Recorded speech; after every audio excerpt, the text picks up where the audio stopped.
Hello everyone, welcome back to my channel. My name is Soni and welcome to Soni makeover. तो चलिए आज की video को स्टार्ट करते हैं। सो गाइस, आज की वीडियो हमारी होने वाली है full hair growth eyebrow threading से रिलेटेड। और जैसा कि देख सकते हैं बहुत ज़्यादा हेयर ग्रोथ हो रखी है और फाइनल लुक हमने आप लोगों को दिखा दिया है। तो चलिए अब स्टार्ट करते हैं कि थ्रेडिंग कैसे बनाना है, बिगनर्स के साथ क्या क्या प्रॉब्लम आती है तो उसे हम सॉल्व करेंगे। तो सबसे पहले एक्सेस हेयर को कट कर लेना है, क्योंकि ये बहुत ज़्यादा प्रॉब्लम देता है। जब हम धागा फंसा के खींचते हैं तो धागे में ये बाल आ जाते हैं और उड़ जाते हैं, जिसकी वजह से आईब्रो में गैप दिखाई देता है।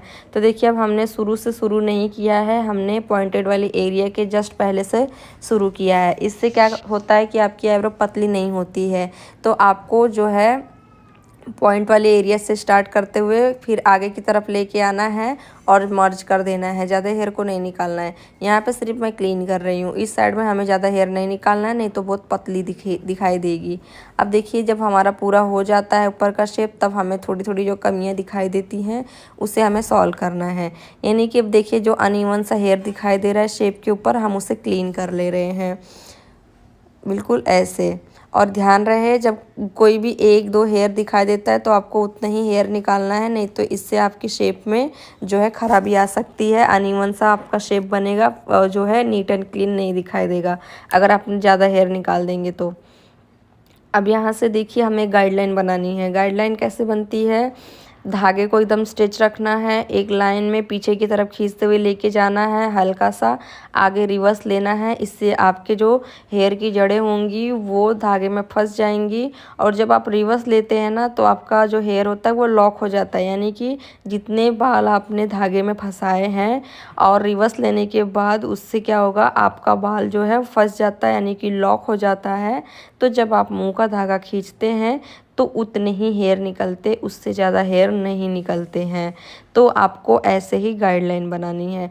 ध्यान रहे जब आप मुंह का धागा खींचते हैं तो दोनों हाथों को स्किन में प्रेस किए ही रहना है, ऊपर नहीं उठाना है।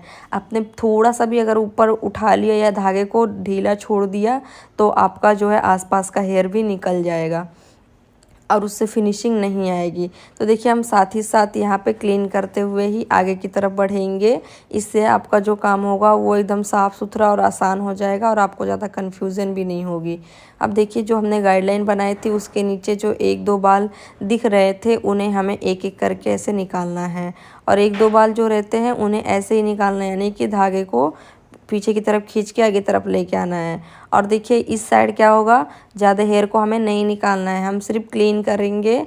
और ध्यान रहे कि थोड़ा सा हम यहाँ पे पतला कर रहे हैं, ज़्यादा पतला भी नहीं करना है। ध्यान रहे अगर आपको एकदम अच्छी खासी घनी आईब्रो दिखानी है तो इस वाले एरिया पे ज़्यादा हेयर को नहीं निकालना है।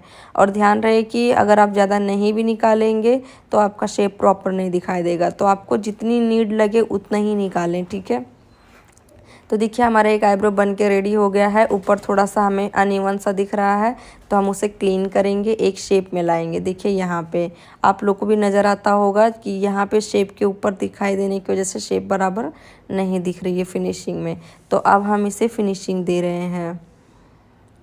और जब भी यहाँ का हेयर निकालते हैं तो मुंह का धागा खींचते टाइम दोनों हाथों को माथे की तरफ खींचते हुए लेके जाना है। इससे आपके नीचे के हेयर नहीं निकलेंगे, ऊपर के हेयर निकलेंगे, ठीक है। गलती से भी फंसेंगे नहीं हेयर्स।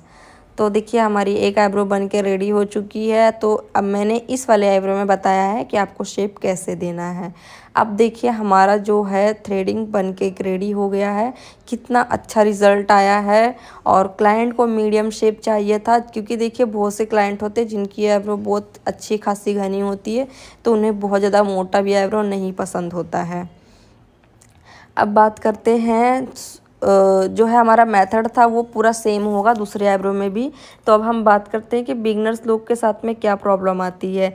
तो देखिए पहली एक जो कॉमन प्रॉब्लम है वो होती है कि जब वो थ्रेडिंग बनाते हैं तो उनका जो धागा होता है आपस में उलझ जाता है, नोट पड़ जाते हैं।